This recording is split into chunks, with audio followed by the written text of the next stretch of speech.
नमस्कार दोस्तों, स्वागत है आप सभी का विजडम पॉइंट पर। दोस्तों, हम देख रहे हैं हिंदी साहित्य से संबंधित एक महत्वपूर्ण प्रश्नोत्तरी जो कि आधारित है घटना चक्र पर।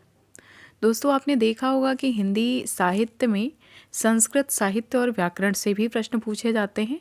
उन्हीं प्रश्नों को ध्यान में रखते हुए आज का ये वीडियो हम आपके समक्ष लेकर उपस्थित हैं। आज के इस वीडियो में हम देखेंगे विद्वान मम्मट जी के बारे में। और आगे वीडियो में आगे बढ़ें उससे पहले मेरा आप सभी से निवेदन है कि अगर अभी तक आपने मेरे चैनल को सब्सक्राइब नहीं किया है तो प्लीज़ मेरे चैनल को सब्सक्राइब कर लीजिए। और अगर मेरे वीडियोज़ आपको पसंद आएँ तो प्लीज़ मेरे वीडियोज़ को लाइक और शेयर भी ज़रूर करें। धन्यवाद। आज के इस वीडियो का पहला प्रश्न है, काव्य प्रकाश नामक ग्रंथ के प्रणेता कौन हैं? काव्य प्रकाश नामक ग्रंथ के प्रणेता कौन हैं? ऑप्शन है रुद्रट, भामा, विश्वनाथ और मम्मट। तो इस प्रश्न का सही उत्तर है ऑप्शन डी, काव्य प्रकाश नामक ग्रंथ के प्रणेता हैं मम्मट, आचार्य मम्मट।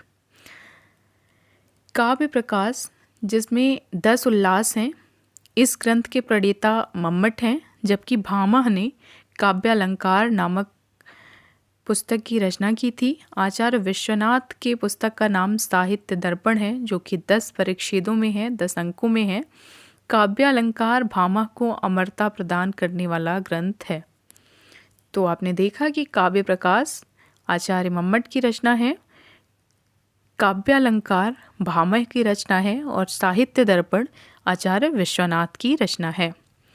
इनमें से आचार्य मम्मट की रचना का क्या नाम है? ऑप्शन है नाट्यशास्त्र, व्यक्ति विवेक, काव्यालंकार या काव्य प्रकाश। तो नाट्यशास्त्र ये रचना है भरत मुनि की, व्यक्ति विवेक रचना है क्षेमेंद्र की, काव्यालंकार रचना है भामह की। इस प्रकार से काव्य प्रकाश ऑप्शन डी मम्मट की रचना है। तो इस प्रश्न का सही उत्तर है ऑप्शन डी, काव्य प्रकाश। निम्नलिखित में से मम्मट कृत ग्रंथ कौन सा है? फिर से वही क्वेश्चन है, रिपीटेड क्वेश्चन ये है कि मम्मट द्वारा लिखित ग्रंथ कौन सा है? ऑप्शन सी, काव्य प्रकाश।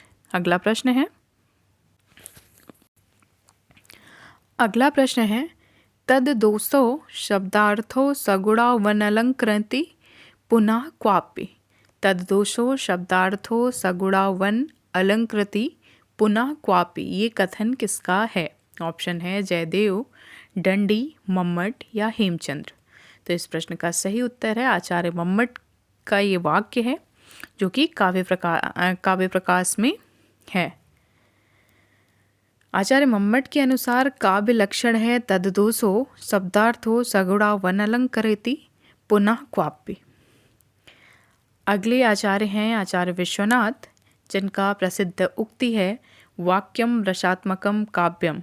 इन्होंने रस को काव्य की आत्मा माना है और इन्होंने लिखा है वाक्यम रसात्मकम काव्यम। इस उक्ति के लेखक मैंने आपको पहले ही बता दिया बिना ऑप्शन के कि ये विश्वनाथ जी की रचना है। विश्वनाथ जी इस उक्ति के लेखक हैं।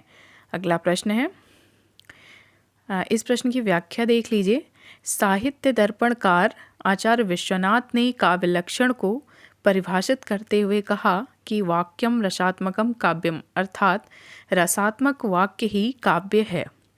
रस गंगाधरकार पंडित राज जगन्नाथ ने काव्य के विषय में कहा है कि रमणीयार्थ प्रतिपादक शब्द काव्यम, जबकि वामन ने काव्य लक्षण को परिभाषित करते हुए कहा है रीतिरात्मा काव्यस।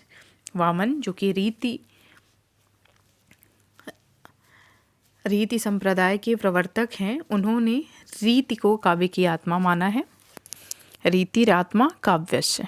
अगला प्रश्न, रसात्मक वाक्य ही काव्य है, इस काव्य की उपर्युक्त परिभाषा किस आचार्य ने दी है? रसात्मक वाक्य ही काव्य है। ऑप्शन है भामा, मम्मट, कुंतक या विश्वनाथ। तो इस प्रश्न का सही उत्तर है आचार्य विश्वनाथ, ऑप्शन डी। अगला प्रश्न है, रसो वे सह को अपनी परिचर्या में किस आचार्य ने सम्मिलित किया है? रसो व सह को अपनी परिचर्या में किस आचार्य ने सम्मिलित किया है? ऑप्शन है पंडित राज जगन्नाथ, आचार्य विश्वनाथ, आचार्य अभिनव गुप्त या आचार्य भट्टनायक। तो इस प्रश्न का सही उत्तर है ऑप्शन बी, आचार्य विश्वनाथ। इस प्रश्न की व्याख्या देखते हैं। रसौ व सः को अपनी परिचर्या में आचार्य विश्वनाथ ने सम्मिलित किया है। तैत्तरीय उपनिषद में रस का वर्णन इस प्रकार से है, रसौ व सः रसम होय वायाम लब्धवा नंदी भवति, अर्थात रस वह ईश्वरीय अनुभूति है जिसे प्राप्त करके आत्मा आनंदित हो जाती है। साहित्य शास्त्र में रस के विषय में यह कथन भरत मुनि योमाचार्य विश्वनाथ का है। भारतीय साहित्य शास्त्र में काव्य का मूल प्रयोजन इसी रस रूप आनंद की प्राप्ति है। अगला प्रश्न है, रसापकर्षकः दोषः उक्ति किस आचार्य की है?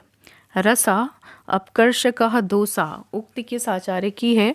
ऑप्शन है वामन, विश्वनाथ, मम्मट या भरत। तो इस प्रश्न का सही उत्तर है आचार्य विश्वनाथ। रस अपकर्षः दोषा, इन्होंने रस के अपकर्ष को दोष माना है, काव्य दोष माना है, और ये उक्ति है ऑप्शन बी, विश्वनाथ जी की।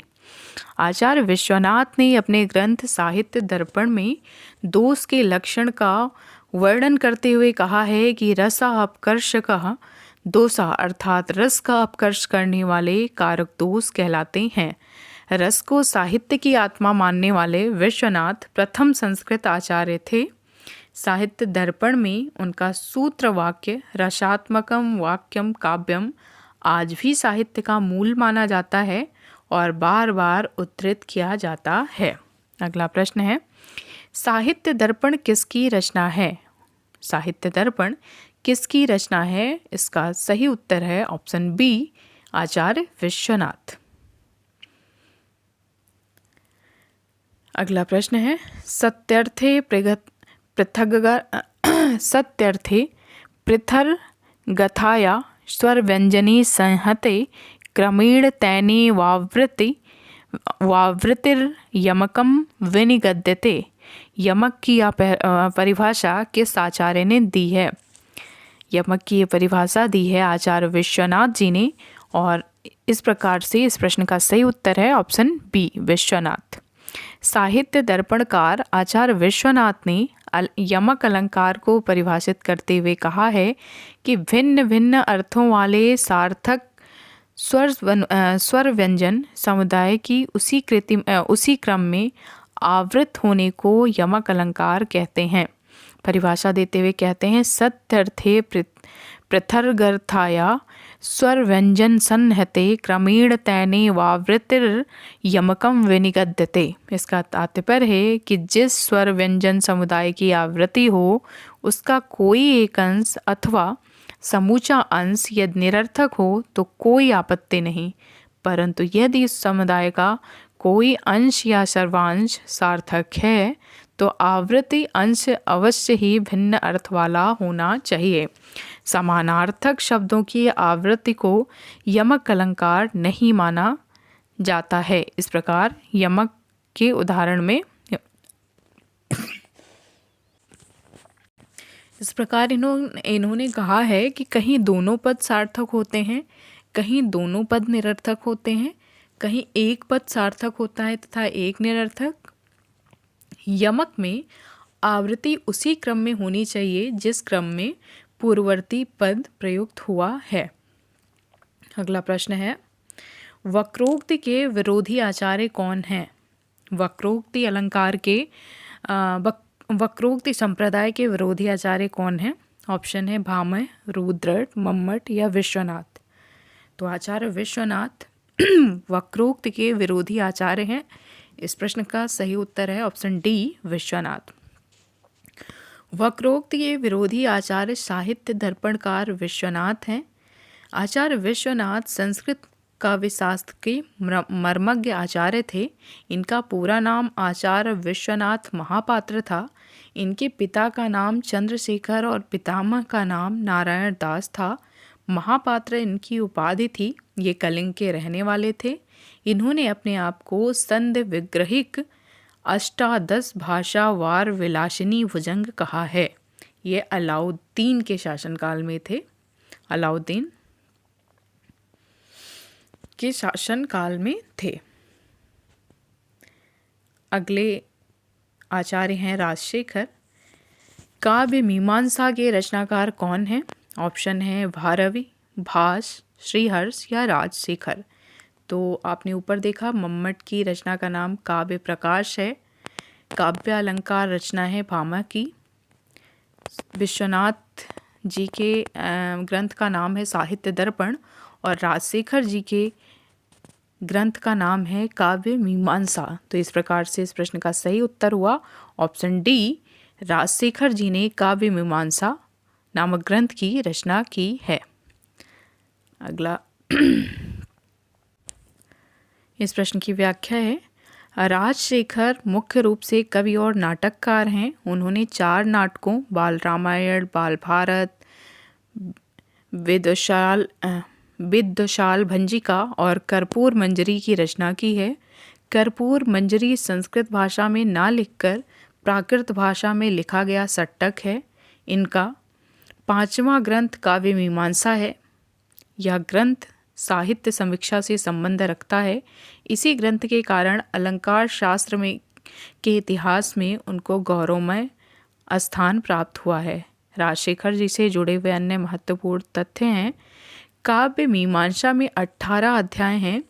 नाट्यशास्त्र के टीकाकार अभिनव गुप्त ने सबसे पहले सट्टक की परिभाषा दी और इसे नाटिका के निकट रखा। हेमचंद्राचार्य ने अपने काव्य अनुशासन में लिखा है कि सट्टक एक भाषीय होता है। प्रायः सट्टकों का नाम उसकी नायिकाओं के नाम पर दिया जाता है। अगला प्रश्न है राजशेखर के नाटक का क्या नाम है? आपने ऊपर देखा राजशेखर के नाटकों को हमने देखा था।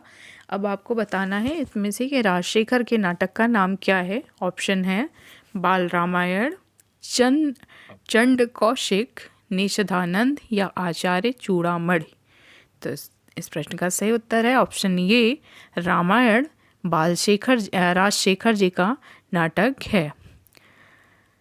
125वां प्रश्न है कि